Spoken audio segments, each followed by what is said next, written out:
విద్వేషానికి గురైనటువంటి హిందూ సమాజం మదర్సా దగ్గరికి పోయి అక్కడ ఏం జరుగుతుంది అనేటువంటిది ఎంక్వైరీ చేద్దామన్నప్పుడు ఘర్షణ జరిగిందని 4 ఎఫ్ఐఆర్లు నమోదు చేసి 24 మంది హిందూ బంధువులని సంగారెడ్డి పోలీసులు అరెస్ట్ చేసి జైల్లో ఉంచడం జరిగింది గత వారం రోజుల నుంచి.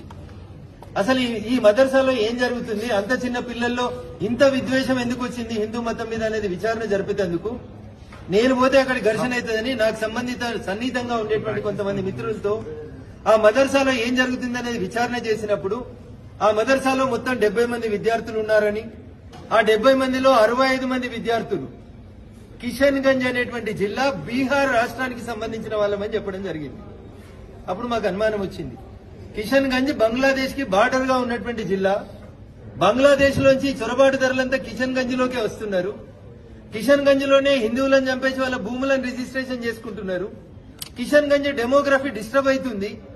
ఈ టైంలో కిషన్ గంజ్ వాళ్ళు జిన్నారంకి ఎందుకు వచ్చిండ్రు, గీ మదర్సాలో వాళ్ళు ఎందుకున్నారు, 1000 కిలోమీటర్లు ట్రావెల్ చేసి వచ్చి గీడ మదర్సాలు ఉండాల్సిన అవసరం తల్లిదండ్రులు ఉండగా పిల్లలకి ఏమొచ్చిందని ఎంక్వైరీ చేసి చూస్తే ఆశ్చర్యకరమైన విషయం ఏంటంటే ఆ మదర్సాలో టీచర్లందరూ కూడా మాది కిషన్ గంజ్ బీహార్ అనే చెప్తున్నారు.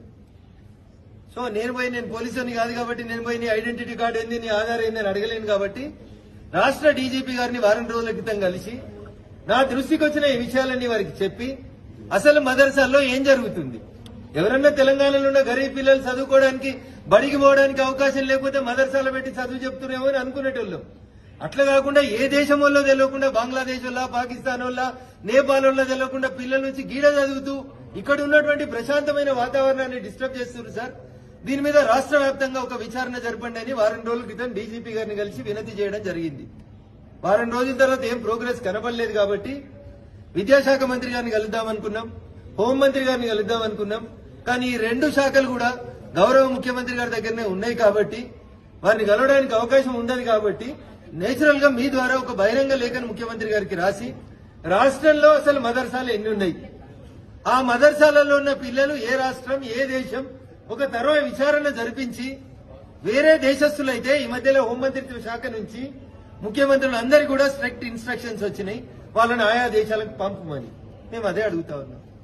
మదర్సాలకు అనుమతులు ఎవరు ఇస్తుండ్రు, మదర్సాలలో అసలు ఏం జరుగుతుంది, చదివితే ఏం సర్టిఫికెట్ ఇస్తున్నారు, చదివిన తర్వాత ఆ పిల్లోడు పోయి ఎక్కడ పని చేస్తున్నాడు, ఏమైనా మానిటర్ ఉండాలి కదన్నా. ఇదేం సత్రం కాదు కదా, ఎవరు పడితే వాళ్ళు తెలంగాణకు వచ్చి ఏది పడితే చేసిపోతామంటే కుదరదు కదా. అందుకని ఈ విషయాన్ని ఈ రోజు మీ ద్వారా రాష్ట్ర ముఖ్యమంత్రి గారి దృష్టికి తీసుకురావడం జరిగింది. Thank you. తమిళనాడులో ఒక మసీదులో బీజేపీని మోడీని ఓడగొట్టాలి, అదేవిధంగా ఆర్ఎస్ఎస్ నాశనం చేయాలని చెప్పేసి ప్రార్థనలు చేశారు. దీనిపైన ఏమంటారు?